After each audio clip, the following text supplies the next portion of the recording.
morning from Area 51 Raceway. So I'm here with my Porsche 908-03. It's the Le Mans 1974 car. I've had these for a little bit, and I was talking about a live stream about these cars and how pretty simplified it is for me to tune it on here on my track, because I'm just using because I know my track real well. But here's the car right here, and what I usually do when I get these is I remove the magnet. That's the first thing I do. Remove the magnets, or magnet. There's probably one magnet on here. Get the car spun around and take it out of the box, and as you can see, it's already got pod float, which you generally probably run these, check them out. It's already got also body float, so you can see that. So when you put it on the track, it should be ready to go, but that's if you leave the magnets in. Now the thing with this is that this is real important, is your front wheels. I want to make sure that they're just barely touching on this car. There looks like it'll be dragging, but we'd have to test it out on the track to see how it would do first. But again, like what I usually do is remove the magnet, and of course there's the body screws, which are two here, 1 and 2 on this particular car. Get the camera right there. And I just remove the screws, just get them out of the way,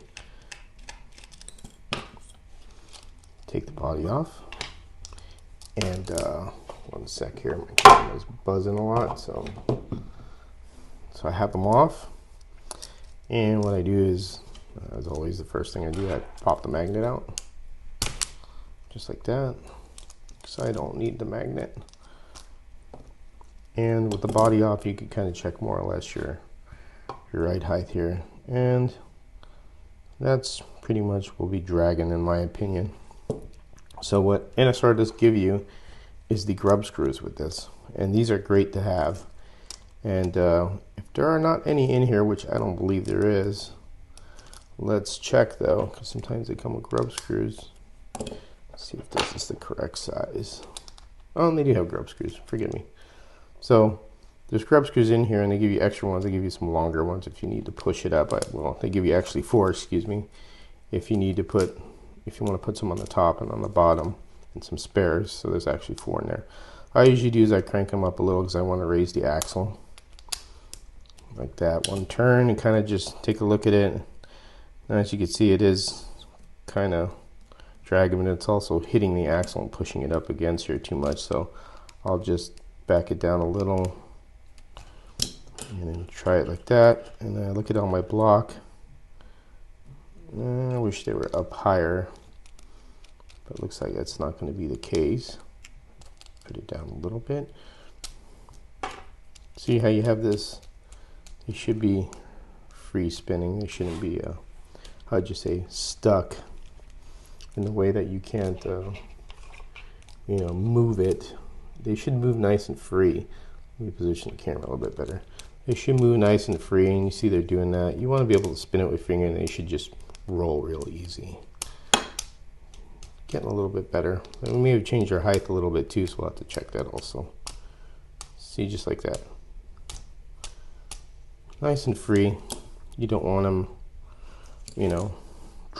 stuck or getting resistance. So it looks like just a little bit of adjustment was needed.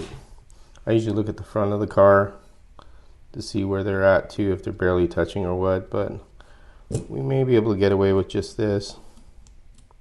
And that looks fine. As you can see, I'm not putting any pressure on the front, so they are barely touching, so that's fine. And what you can do also is get some top screws and put them on the top if you want to keep the axle from moving up and down, or just barely have minimal movement. But that looks pretty good, and I'm not going to even bother doing that. But you can if you want to, but with this case I won't. So now that I have everything pretty much where I like it, I am going to do is I'm going to lube the motor and the axles, and put a little bit of the grease on here, the real slippery grease that Soccer Corner has. So we'll do that right. Okay, forgive me, I had to run upstairs. This is the thing with having all your stuff upstairs, and I did order some tools to have it for down here and more of this, so I don't have to be running up and down the stairs getting tools, which just now I have a 2-story house. So what I'm going to do is get the oil, and this is the Super Lube Synthetic from Stock Car Corner. And what I do is I just put just a teeny bit here, just, you know, give it a little lube, put a little, you know, where you feel it would grab there. See, nice and spinning there. Then I'll get and put on the back of the bushings here, just like that. And I put some on the end bell of the motor here.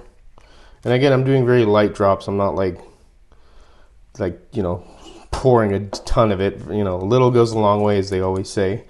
Then I get this synthetic Super Lube synthetic grease. I put just a little bit. This stuff's kind of tricky. You kind of have to push it and then pull it back so it doesn't keep pushing the grease out. There's a teeny bit right there, and I just pulled it back a little. And I will put a little right here on the gear, like so. Just kind of smother it on there. You don't need a lot. And just roll it. And this will help with metal gears especially, you know. It helps quite a bit. I'll put a teeny bit. I have a little residue here, that's why I'm doing this. I'll do that and just get a little lube into the gears here, which is important. You know, things will move a lot smoother when you have it greased up a little, and that's all you need to the car. That's pretty much it. Then what I'll do is I'll get the body and I'll place it on, of course. Put the screws back in. Just like that. This one you may need to line up because it's a little bit trickier, but I usually lift it up like this and put it like that. And just get my screwdriver and just make sure you're threading it in. Sometimes it feels like you're not, you know, you feel like it is, but you're not threading it in, and it is threading in. So what I'll do is I'll run these all the way down. Now on my track, I run everything down like it's tight. Do it with the pods also, because every track is different, just like my track is different to your track. I have everything tight. Okay, so what I'll do is I'll go 1, 2, 2 turns like that. 1, 2. You don't want them out too far to where they're going to come off. So then these screws shouldn't come off. You can get the NSR body screws that have a shank on it that are made for these cars if you wanted to get, you know, more float or less, or however you want to do it. These work pretty well, so you don't need to buy any if you don't want to. Then on the pod, I'll just go kind of like a quarter turn there on each side, and then I'm going to run this on the track and see how it reacts. And then from there, as I drive it, I listen to the car and see how it handles, and if it's chattery, it may be too tight. If it's too, you know, maybe loose, it may chatter more, and you may want to tighten it more to keep the chattering down. But you got to listen to the car, and this has got a lot of body flow right here. So if you listen to the car to see how it reacts, it's all on the sound thing and how it feels to you when you drive it. Like I said, it's, you know, your own setup on your track. This is what helps you with that. You could do other modifications to this car, you know, get the suspension, you know, you could experiment with these cars. That's what's nice about them. It's like you do a lot of different things, and they're not, again, like I said, they're not super hard to tune. And I am waiting for my tire oil, which I'm going to do to treat these, and then use what Harry told me, use some Rosinol to clean them off, or Marvel Mystery Oil, believe it or not, on a sponge, and you run them on, and these should make the tires even more stickier. But I haven't gotten to that point yet, but I will do a video on that later on. What I'll do also is I'll grab the braids and I'll kind of fluff them up a little, because the Carrera has quite a wide, you know, rail on it. So I wanted to cover the full surface of the rail. Scalextric maybe a little bit, you know, less obviously. And then I'll push these down like that.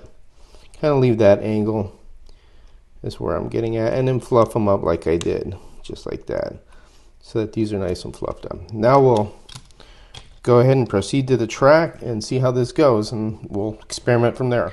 Okay, we're here, right, with the car on the track.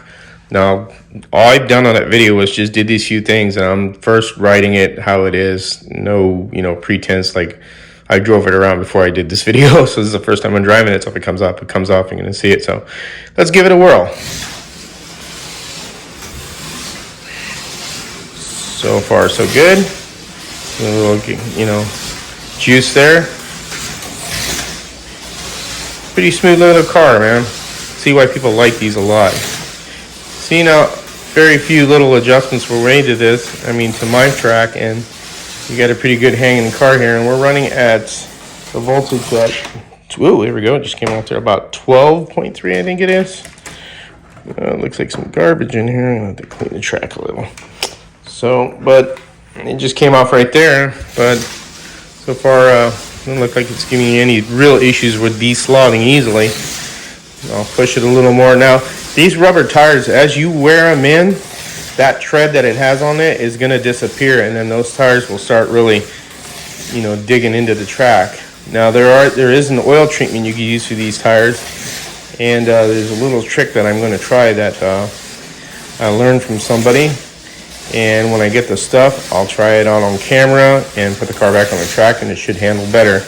Now, I could glue these tires as well if I want to on the rim, which is probably the best thing to do, is get a little glue and just glue them onto the rim to improve the handling and performance. But not bad with just doing a few little tweaks here. I didn't do much. You saw it on camera what I did, and this is the first time throwing it on the track.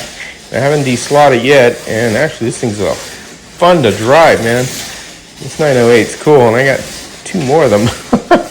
So that, you know, like again, the NSR cars are pretty easy to tune if you know your own setup and know what it needs. And so far, Area 51 Raceways is pretty much a very familiar track to me, obviously. And I use the inside lane because if I use the outside lane, obviously the guardrails are going to catch it more. So I use the inside lane to show that, you know, it can handle. Man, this is starting to break in nicely. I know I don't have a timing system set up here, and later on I'll probably do something with this because I do have a timing system. I just haven't put it up yet. I have to do some modifications before I do it and get another television in here because the old TV was too big and clunky and I don't want it anymore. I'm going to get rid of it. It's a real old TV, so I'll get a newer one that's a little bit smaller and put it on the wall. Finally deslotted over there. So there you go. There you have it. That's basically what I do. I know I talked about this to Marty on the live stream, and one of the guys commented, he makes it sound so easy. It can be easy. I think it was Dusty that said it, Dusty Ford. It can be easy if you know your own layout and you know how to just play with the cars. And with this car, I could do my little fine tuning if I want. If I want to turn a screw here, turn a screw there. It doesn't take much with these to get it where you need to go. Now, I can go with a deeper guide for this for the Carrera track, which Slot Invasion has, and I got a few of those. Slot Invasion carries Carrera guides that are a little bit longer and deeper. They're longer, so if you do digitalize the car, you could shut the lane gates, because that's why they have a longer guide, so it shuts the gate properly. But you can ride it with the stock, you know, what came from the factory guide, as you can see. Or you go ahead and put a deep wood guide and, you know, or Carrera guide, excuse me, a deep wood guide, and improve it. So there you have it. Hope you enjoyed this short video. Just a small video just explaining, you know, how I just kind of mess with cars and stuff myself.